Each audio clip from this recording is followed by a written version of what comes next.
God aften og velkommen til debatten. Jeg hedder Ursula Winther, og jeg er overlæge og professor i gigtsygdommen.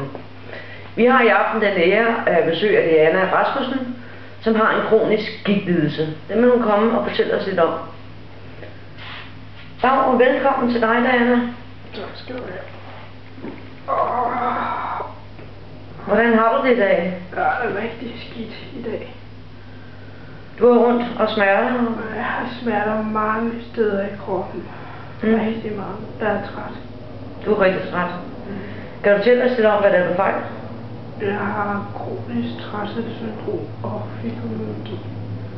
Begge dele. Begge dele simpelthen. Ja, det ved jeg jo, fordi at, jeg tilser dig jo jævnligt, ikke? Inde på Rigshospitalet. Så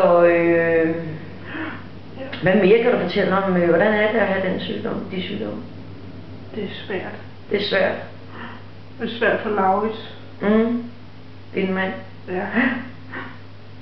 Hvad er det, der gør det svært for ham? Laurits må lave mange ting, fordi jeg har så ondt i kroppen, og vi er nødt til at sove det meste af dagen. Så laver Laurits meget. Men det, som vi snakkede om sidst, det er, at du måske kunne motionere noget mere.